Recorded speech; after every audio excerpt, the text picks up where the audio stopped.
Well, good afternoon. My name is Richard Clem, W0IS, and I am the author of the Plain English Study Guide for the FCC Amateur Radio Technician Class License.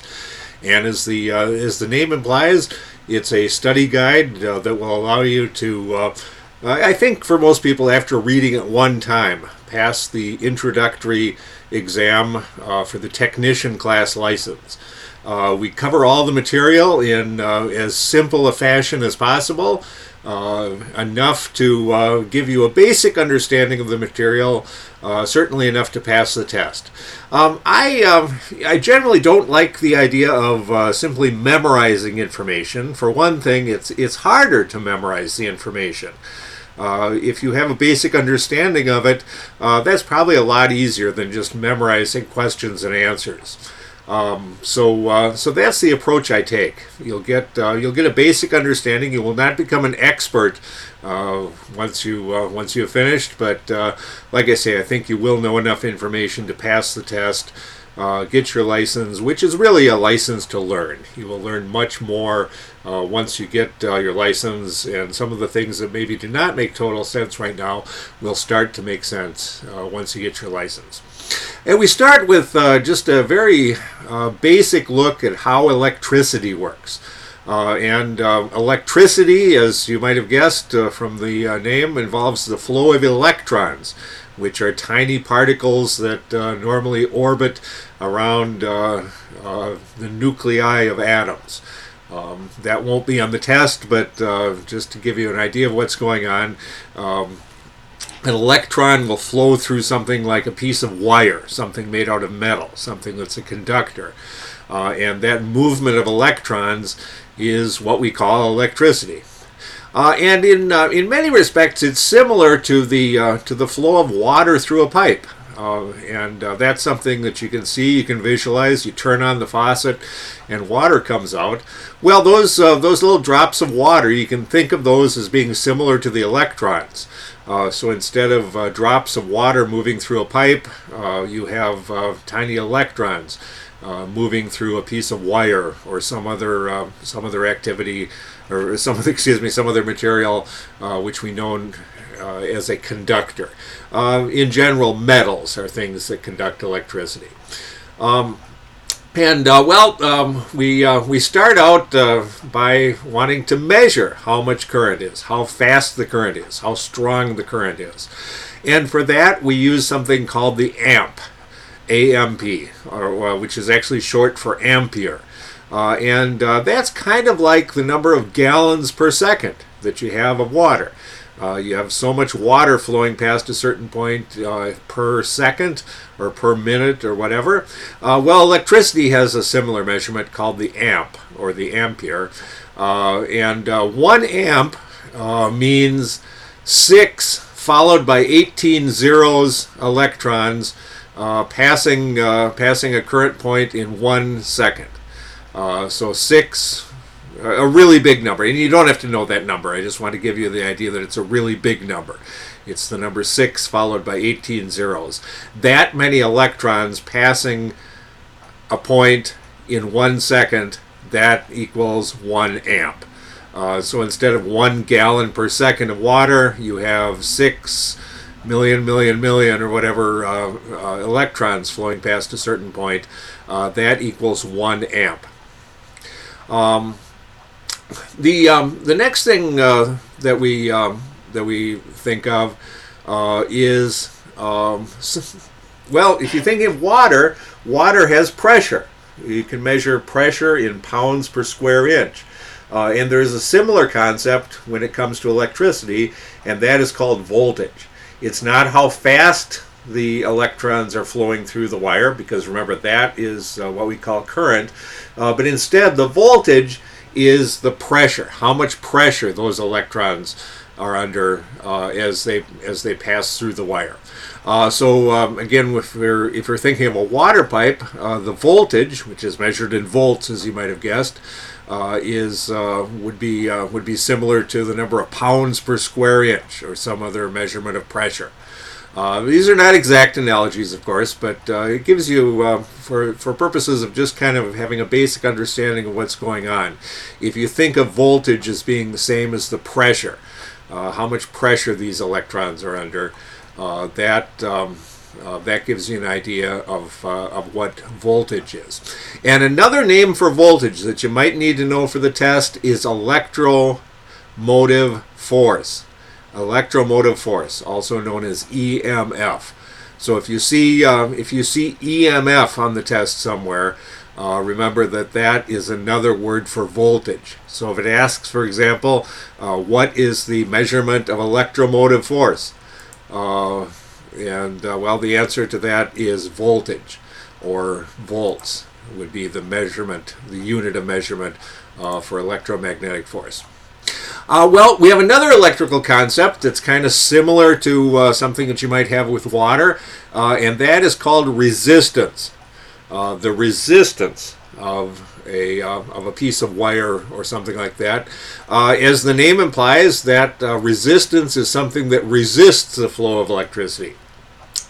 Looking at our analogy of the water pipe, that would be similar to a pipe getting thinner. So if you have a 6-inch piece of pipe, and then suddenly that 6-inch piece of pipe turns into a 1-inch piece of pipe, well, that 1-inch piece of pipe has more resistance. There's kind of a continuum of we have 3 terms that you need to know. We already introduced you to one, a conductor. A conductor is something that allows electricity to go through. A conductor is something that conducts electricity. The opposite of a conductor is an insulator. So something like rubber or glass or plastic is an insulator, because electricity cannot pass through those things. So that's why when you have the wires that you plug into the outlet, they have plastic on the outside, so you don't zap yourself when you touch the wire, because you're actually touching the insulator. You're not touching the wire inside. So you have conductors and you have insulators. Well, everything in between is called a resistor. So if it's a partial conductor or a partial insulator, you could go ahead and call that a resistor. Well, and a resistor has a property called resistance. How much resistance something has. If it really wants to stop electricity so that it's almost an insulator, well, then it will have a very, very high resistance. On the other hand, if it is something that only blocks electricity a little bit, that means it is almost a conductor, and that would have a resistance very close to 0 ohms. One term you need to know for the test is something called a variable resistor, or also known as a potentiometer. The word potentiometer might be on the test. Potentiometer is simply a word for variable resistance, or a variable resistor. And a variable resistor is a resistor, an electronic component, where you can change the resistance. Some of the questions that'll be on the test: what's a good conductor? Copper is a good conductor. Which one is a good insulator? Glass. What do you call the thing that's in between? It's a resistor. What's the name for a variable resistor that's often used for a volume control in a radio? That's called sometimes a potentiometer. Well, as you might have guessed, we have a measurement for voltage called volts. We have a measurement for current called amps, and we also have a measurement for resistance called ohms, OHM. 1 ohm is the measurement of resistance. So that pipe that we had that got a little bit thinner, if that was electricity, that might be a 1 ohm resistor, or a 5 ohm resistor, or a 2 ohm resistor, or something like that. So that's the measurement of resistance. There will be a couple of questions on the test about various kinds of batteries, and I put that in the book at this point because we're talking about voltage and things. The facts that you have to know is that an old-fashioned flashlight battery, like an alkaline or a carbon zinc battery, puts out about 1.5 volts. A NiCad battery, a rechargeable one, puts out about 1.2 volts. You might need to know those figures for the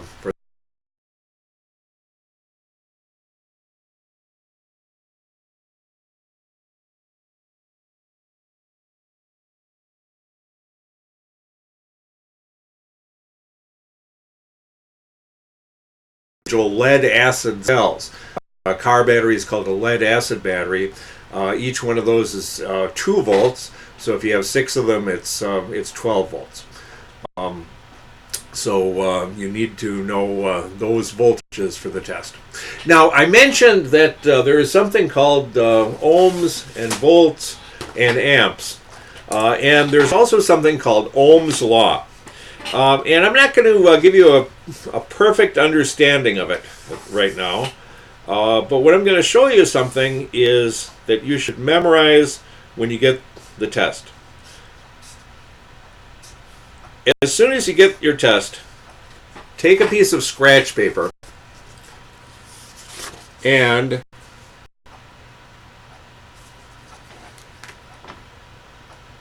put this on your scratch paper.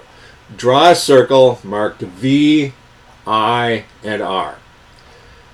Up at the top, the V stands for volts, voltage in volts. The I stands for current. And for some reason, electrical engineers and hams use the letter I for current. I think it's French for intensity of the current.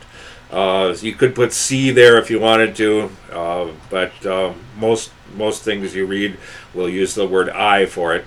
Sometimes you'll see the word E for volts, but I is in amps and resistance is in ohms. As soon as you get your test paper, draw this little diagram on a piece of scratch paper. A circle with a V up at the top and an I and an R down at the bottom, because you will have a lot of questions about Ohm's law. And what Ohm's law says is that volts equals amps times ohms. The voltage equals the current times the resistance. And you definitely will have a question or 2 or 3 about Ohm's law on the test. But with this circle, if you memorize this and just draw it on your test paper, as soon as you get the test paper, you will be able to get all those questions right. Because remember I said that volts equals amps times ohms? Well, if you get a question, and you will see in the question somewhere, it will say something about how many volts are there if you have so many amps and so many ohms. So in the question, it will say amps and ohms, and the answer is going to be volts. What you do is, when you get that question, you look at the answers. It's asking you how many volts there are. So you want to find out how many volts. Well, you take your hand or a piece of paper or something and cover up the thing that you want to get the answer for. You cover up V, because that's what you're trying to get. And then you look at the bottom of it, and it says IR. That means I times R. It means amps times ohms. So in other words, if you want to get the volts, you multiply amps times ohms, and that will give you the answer. So if the question asks, how many volts would you have if you have 2 amps and 3 ohms? It tells you what amps, ohms, and amps are, and you want to find volts, so you cover up this. Amps was 2, ohms was 3. 2 times 3 equals 6. So the answer is 6 volts. Now, if it asks for something else, if it asks for how much current is there, if there are 10 volts and 5 ohms, that's what the question says. The question says, you don't even have to read the question, you just have to look for the numbers and the units. So if it says 10 volts and 5 ohms, and the question is how many amps? Well, again, what you do is you cover up the thing that you want to find. You cover up amps. And here you don't have V right next to R, you have V over R. And V, that means V divided by R. So here in this question, you have 10 divided by 5 equals 2. Because you have 10 volts up on the top, you have 5 ohms, so you have 10 divided by 5 equals 2. Similarly, if the question says, what if you have 20 volts and 4 amps? It says that you have 20 volts, it says that you have 4 amps, how many ohms? Well, again, you cover up the thing that you want to find. 20 divided by 4 equals 5. So again, if you all you have to memorize is this little circle. Just remember to put the V up at the top. You can actually, if you get these two backwards, that'll be okay. The main thing that you have to remember is put volts up on the top. And I guess you can remember that because the V is pointing down toward the other two things. Just make this circle before you even take the test. Then there's no way you can choke. The answer is going to be right in front of you. And any of the Ohm's Law questions, when you see them, you can just look at this chart, cover up the thing that you want to find, and then if the two numbers are next to each other, you multiply them. If one number is on top of the other one, you divide. So amps equals volts divided by ohms. Ohms equals volts divided by amps. Volts equals amps times ohms. And if you remember that, that will get you through all those questions. And there definitely will be some about Ohm's Law, and that will get you through those questions. Okay, you're going to need to know some schematic symbols for the test. Let me get this in front of the screen here. Down here in the... There, we got it. Down here, well, I have to point it this way. This is a lamp, a light bulb. That's the symbol for a light bulb. This over next to it is a symbol for a battery. The zigzag line up on top of the next page is a resistor, and the zigzag line with a little arrow that kind of slides back and forth, that's a variable resistor. So those are a few of the schematic symbols that you need to know to pass the test.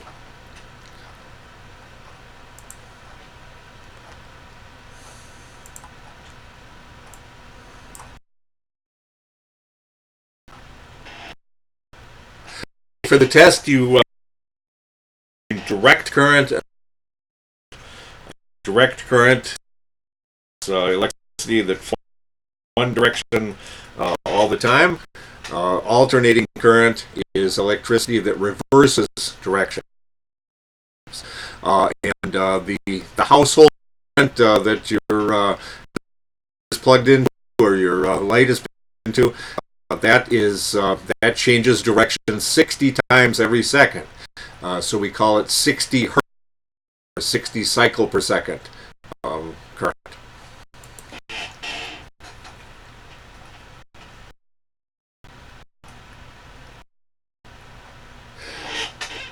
For the test, you do need to know some metric prefixes. You've heard of a kilometer, for example, is 1,000 meters, or a kilogram is 1,000 grams. Well, that's one you need to know. Kilo. Kilo just means 1,000 of something. Mega, again, megabucks, means 1 million of anything. So $1 million would be 1 megabucks. Giga means 1 billion of anything. 1 followed by 9 zeros. Going the other direction, milli, M-I-L-L-I, means 1/1000th of something. Micro means 1/1,000,000th of something. And pico means 1/1,000,000,000th of anything. 1 followed by 16 zeros. So those are the metric prefixes that you need to know for the test. One other thing that you need to know for the test is the fact that watts. A watt is how much power something uses, like a light bulb or a transmitter or something like that. And you just need to know that watts equals voltage times current. Once again, when you show up to take the test, the first thing you do when you get a piece of scratch paper is you make another one of these little circles. And I think we'll have one or two more of these little circles. It works the same way as the other one. We have watts up on top. Down at the bottom we have volts, and we have amps. Watts equals volts times amps. You draw this little circle on your sheet. The book explains a little bit more detail how you're going to use this, but it works the same. If you want to know voltage, you cover up the one thing that you want to know, and then the voltage equals the watts divided by the amps. If you want to find out how many amps, the problem says there are 120 volts, and it's at 240 watts that it's putting out. How many amps is it drawing? Well, again, you just cover that up, and then it's W divided by V. Watts divided by volts. 240 divided by 120, and the answer is going to be 2.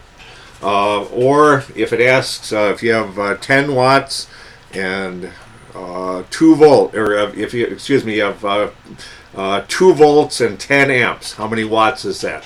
Well, again, you just cover up the thing that you want to find, W, and it's 2 times 10 equals 20. So you just use that circle, and if you have that written on your piece of scratch paper, even if you forget the formula when you actually get to the test, you can just look at your scratch paper and you will have the answer right there. There are a couple of questions on how you measure certain things, how you measure current, how you measure voltage, how you measure resistance. The key facts you need to remember for that are that when you're measuring voltage, you hook the voltmeter in parallel with the thing that you are measuring. So you want to know the voltage of a battery. You don't have to take the battery out of the radio that you're running it in, but you took one terminal of the voltmeter to the minus of the battery, you hook the other terminal of the voltmeter to the plus of the battery, and it will show you what the voltage is. Measuring current is a little bit more difficult because you have to put your ammeter. There's no such thing as an amp meter. They leave out the P. But really, if you think of it as an amp meter, it's a meter for measuring amps.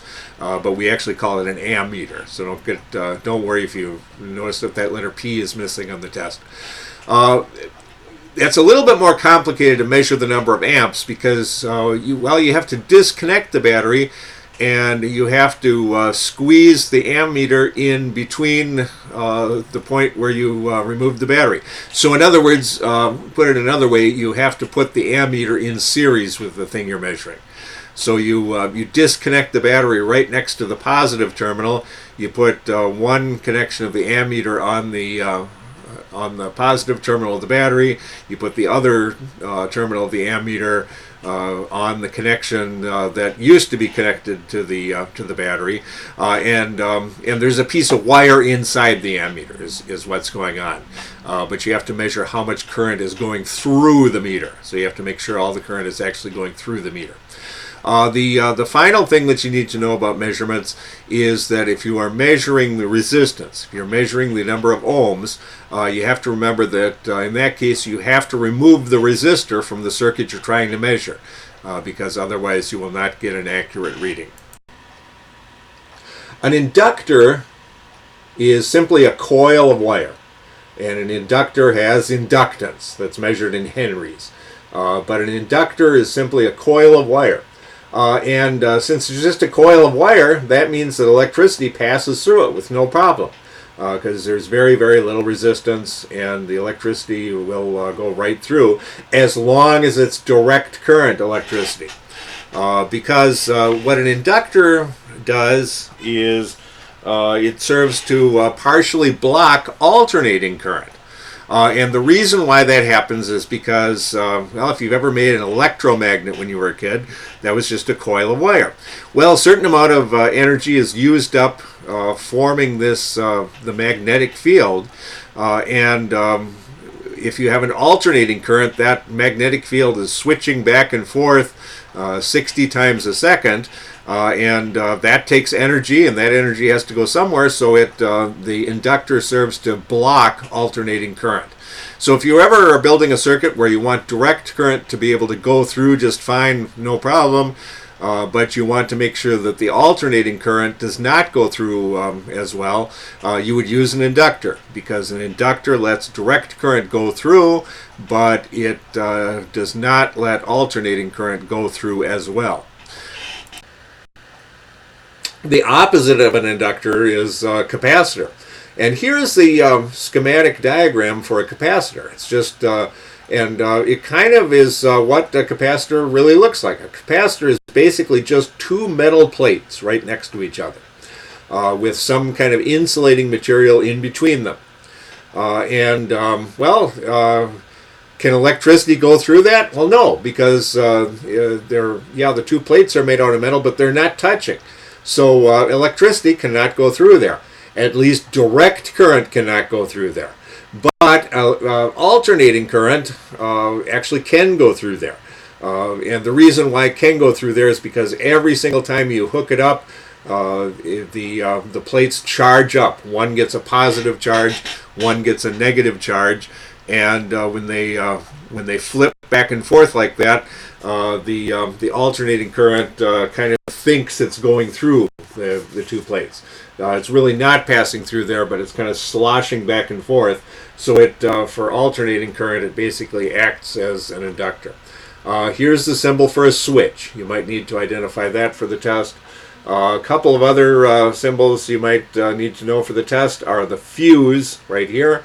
A fuse is basically just a thin piece of wire that is designed to burn out if too much electricity is going through it, too much current is going through it, and if it burns out so that hopefully the thing that it's plugged into does not burn out. And the other symbol down at the bottom of the page here, the arrow and the line, that is a diode. And a diode allows electricity to pass through, but only in one direction. One special kind of diode that you might see on the test, if I can get it in the frame here, is a light diode. Up at the top page there, that is a light emitting diode, which is a diode that when it goes through it gives off light, hence the name. And then a transistor is used for amplification, and the symbol for one type of transistor, the only symbol for a transistor that will be on the test, is right here. It's 3 lines going into a thing, into a circle. That's the only symbol for transistor that you need to know for the test, even though there are a couple of other types of transistors, but they are not covered on this test.